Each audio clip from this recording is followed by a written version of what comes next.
경계령 내리더니 돌아서서 보수 괴멸을 외치고 있는 문재인 캠프 얘기를 지금부터 해보겠습니다. 지금까지는 사실상 독주체제인데요. 문재인 후보가 앞서 말씀드렸다시피 보수 확장 대신 집토끼 지키기에 나선 걸까요? 어제 신초를 찾아서 이런 말을 했습니다. 목소리 들어보시죠. 제가 대통령이 되면 적폐청산 특별위원회 만들겠습니다.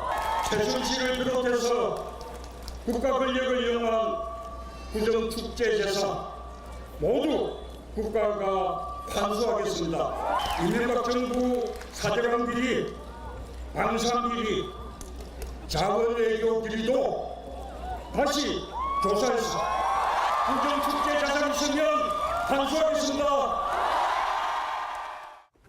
예, 이현중 의원님, 네. 불과 며칠 전만 해도 분명히 문재인 캠프 측에서 적폐라는 단어 자체를 언급하지 않겠다고 했던 것 같은데 본인이 말씀을 하고 계시네요. 그렇죠. 이제 아마 더 이상의 후보단이라, 그다음에 더 이상 우리가 중도 확장할 필요가 없다. 이런 판단을 한 것 같습니다. 이제 지금 상황으로 뭐 충분히 당선될 수 있다는 뭐 자신감의 표현이라고 저는 읽혀집니다. 자신감의 표현. 왜냐하면 이제 후보단이라 그때 안철수 후보가 떠오를 때는 좀 중도 확장이 필요하니까 이제 적폐 이야기를 싹 하고 통합 이야기를 하고 이야기를 했지만 지금은 뭐 이제 더 이상 사실은 이제 내부적으로 다져야 될 때 오히려 심상정 후보 쪽에 표 가는 걸 막아야 되기 때문에 좀 강한 입장을 이야기한 것 같은데 저는 문재인 후보의 말대로 따르면 이 집권하면 4대강 비리, 자원 비리, 또 최순실 사태 새로 조사하고 이거 언제 할 겁니까 이거? 그럼 뭐 집권하자마자 1년 내내 이거 하겠다는 겁니까? 저는 좀 이해할 수가 없는 게 저는 문재인 후보의 지금 최대 적은 저는 문재인 후보라고 봐요. 왜냐하면 지금 어떠면 집권 가능성이 가장 높고 네. 또 한편으로 보면 이제 뭔가 집권 어떤 준비 단계로서의 어떤 그 통합 능력 이런 걸 전 사실 보여줘야 되는 거 아니겠습니까?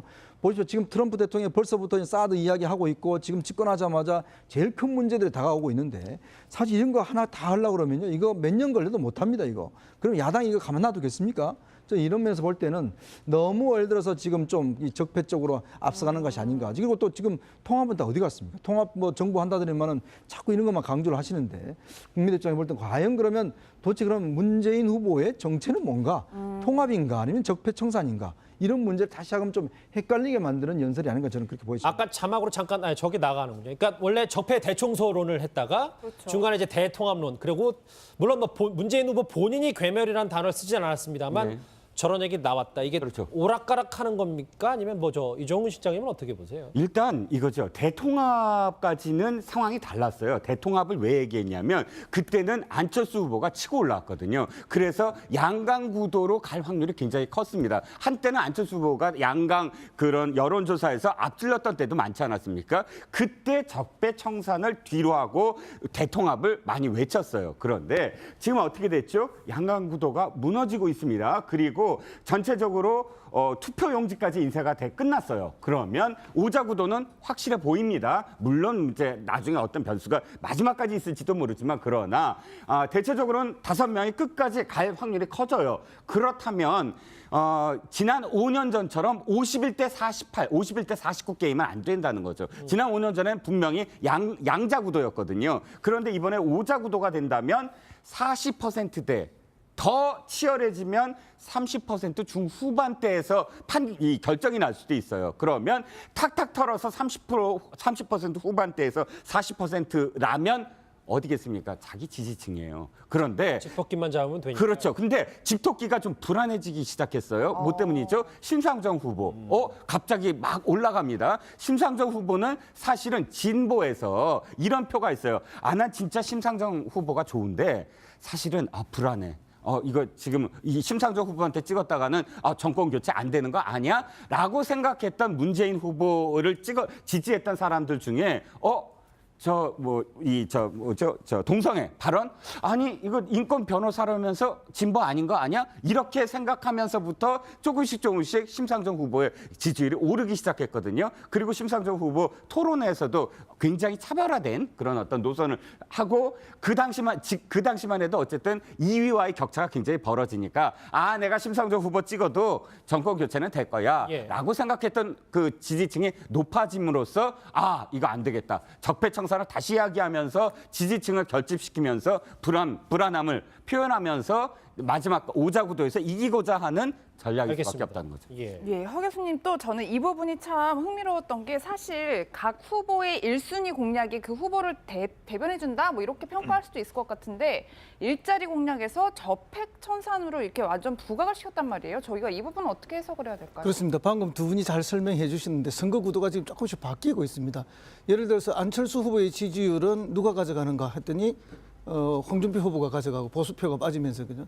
그런데 문재인 후보가 많이 빠지진 않지만 그래도 1% 2%씩 조금씩 좀 빠진 느낌이 있거든요. 이 지지율은 누가 가져가는? 전부 심상정 후보가 가져가는 거예요. 결국은 당선 가능성은 높지만 몇 프로로 당선될 것인가 이게 매우 중요합니다.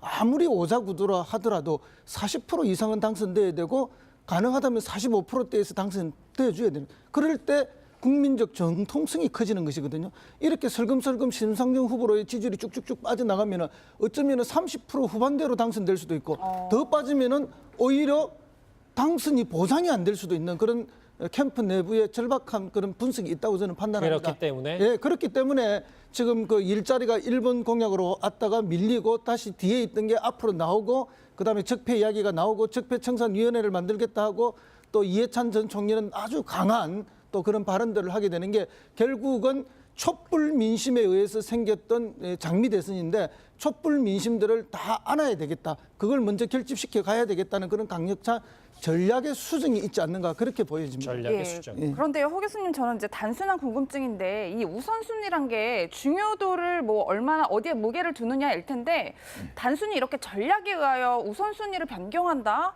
선뜻 잘 와닿지는 않아요. 그런데 일자리 81만 개 부분은 이미 뭐 워낙 그 많이 어필이 되었기 때문에 그 부분을 뭐 2순위로 미룬다고 해서 그 일자리 81만 개 부분에 대해서 국민들의 인지가 떨어지는 건 아니거든요. 그러니까 이 시기에 마지막 남은 일주일에 가장 중요한 것은 무엇이냐. 어쨌든 촛불 민심에 나왔던 그 대중적 열망들을 이제 수용해 줘야 된다. 거기에서 또 뭐가 나오는가 하면은 지금 그때 나왔던 수많은 민심의 그 참여자들의 말이 그때의 주장들은 다 어디로 가고 사라졌지. 대선을 하다 보니까 갑자기 전부 그때 나왔던 민심은 사라져버리고 이상한 이야기들만 나오고 있는 것이 아니냐 알겠습니다. 하는 그런 또 질타가 있는 것도 현실이거든요. 그럼에도 불구하고 이제 아까 홍준표 후보 얘기부터 쭉 했는데 우리가 이 두 후보 다 다시 옛날로 돌아가는 듯한 모습도 분명히 있긴 있어요. 이해찬 의원 또 한마디 했는데요. 보수 진영에 향해서 이런 말도 했습니다. 들어보시죠. 이번에 우리가 집권하면은 몇 번 집권해야죠? 저 극우 보수 세력을 완전히 괴멸시켜야 됩니다. 다시는 저런 사람들이 이 나라를 농단하지 못하도록 철저하게 괴멸시켜야 합니다. 이번에 문재인 후보가 대통령이 되면은 이 다음에 우리의 기라상 같은 인물들이 많이 있습니다. 안희정, 이재명, 박원순 이런 사람들이 이어서 쭉 장기 집권해야 합니다. 맞죠? 문재인 후보의 전략 수정을 저 말로 대신하는 분들이 참 많더라고요. 근데 이현정 의원님, 원래 이해찬 의원이 그 문재인 캠프에서 좀 자중하고 여기 잘 지키자라고 얘기했던 장본인 아닙니까? 근데 말이 세졌네요. 글쎄요, 지금 뭐 본인이 아마 선거를 여러 번 치러봐서 지금 뭘 조심해야 될 건지를 가장 잘 아는 분이에요. 결국 설화를 빚지 않아야만이 이 선거가 이길 수 있다는 판단하는 분이고 또 그렇게 이야기를 했는데 본인 스스로 지금 제가 볼 때는 좀 오버하시는 것 같습니다. 이게 특히 보면 이해찬 전 총리 같은 경우는 지금 뭐 친노의 자장에다가 사실 이론가시거든요. 자, 지금 보수 괴멸시키겠다고 하는데 어떻게 괴멸시킬 겁니까? 이분들을. 뭐 다 구속시킬 겁니까? 뭐 이런 거 없잖아요, 지금. 그리고 또 보면 지금 이 촛불 민심이나 이런 것 등등이 보면 결국 우리 사회가 보면 이제는 뭔가 좀 통합적으로 나가야 된다라는 게 지금 어떤 면에서 보면 특히 이제 앞으로 있을 나라의 어떤 미래를 보고 나가야 된다는 것인데 계속 지금 과거만 보고 있고 청산만 하겠다는 거거든요. 자, 그러면 아까 문재인 후보의 이야기나 지금 이해찬 의원의 이야기나 만약 이 말대로 하자면 한 1년 동안은 계속 검찰 수사 무슨 특조위 조사 이거밖에 못합니다. 자, 그런 상황에서 과연 대한민국이 지금 버텨낼 수 있을까요? 자, 그러면서 본다면 이해찬 이 의원 같은 경우는 사실 친노의 자장이고 저 이제 선거 캠프에서 어른이지 않습니까? 그렇죠. 그리고 또 이해찬 의원 같은 경우는 보수 진영에서 볼 때는 굉장히 좀 반발을 많이 하는 좀 반대가 많은 분이에요. 그러니까 특히 저분의 했던 말 자체가 보면 사실 이쪽에서 굉장히 이용할 수가 있는 그런 이야기가 벌써 지금 국민의당이나 자유한국당 내에서는 지금 강하게 반발하고 있지 않습니까? 예. 특히 괴멸이라는 말이 어떤 세력을 사람을 보고 어떤 그 지지하는 사람을 보고 괴멸한다는 게 무슨 적을 괴멸한다는 모르겠지만 이거는 국내에서 어떤 선거하면서 서로를 괴멸하겠다는 용어를 쓴다는 것 자체가 제가 볼 때는 상식 거기다 또 장기 집권하겠다고 그랬잖아요. 이게 보면 무슨 뭐 지금 88년도도 아니고 지금 보면 앞으로 뭐 박원순 뭐 이런 사람 다 장기 집권하자.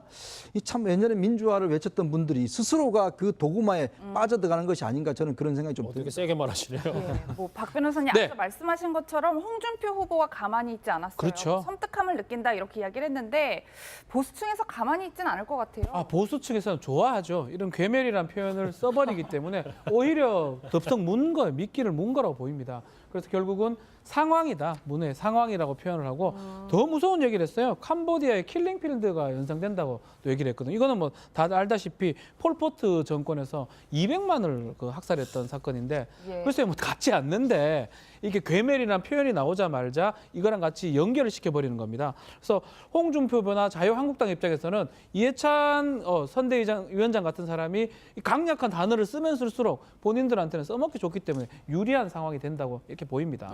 상황. 그래서 너무 예, 이제 킬링필드, 예. 우리가 과유불급이라는 말이 있지 않습니까? 예. 뭐 괴멸이란 표현도 지나침이고 킬링필드라는 표현은 더 지나침이고 근데 뭐 상황이라는 표현까지 나왔는데 이해찬 전 총리가 뭐 문재인 후보의 상황은 아니라는 걸 우리가 지난번 총선 때 잘 봐서 알고 있지 않습니까? 그때 공천도 못 받아가지고 무소속으로 나와서 겨우 당선돼가지고 다시 당에 돌아온 그런 상황인데 아마도 이제 저분이 이번 선거에서 내가 중요한 역할을 한번 해야 되겠다 이런 이제 그런 생각 때문에 유세 중에 말이 좀 과하게 나온 것이 아닌가. 원래 저분이 마이크를 들면 말씀이 좀 강하게 나오시는 분이죠. 요즘 마이크 들면 뭐 누가 강하게 얘기를 하는 거지. 지금 뭐 상황 얘기도 나오고 지금 홍준표 후보와 또 이해찬 의원이 아주 오랜만에 맞붙었는데 사실 과거에 두 사람이 국회에서 공방을 벌인 적이 있습니다. 화면 만나보시죠. 일 없습니다. 인신 모욕하지 마십시오. 인신 모욕이라니. 누가 브로커하고 놀아놨단 말입니까? 놀아놨다면습니까? 지금 뭐라고 지냈습니까? 총리하고 브로커처럼 그래 어울려 골붙인 일 없다 이겁니다. 브로커하고 놀아난 적 없어요. 놀아놨잖아요. 골붙인 언제 놀았어요? 참. 11년 전이나 지금이나 이제 두 사람의 이 어쨌든 이건 간접 공격이라고 해야 되나? 오늘은 그랬는데 저 이종우 실장님. 네.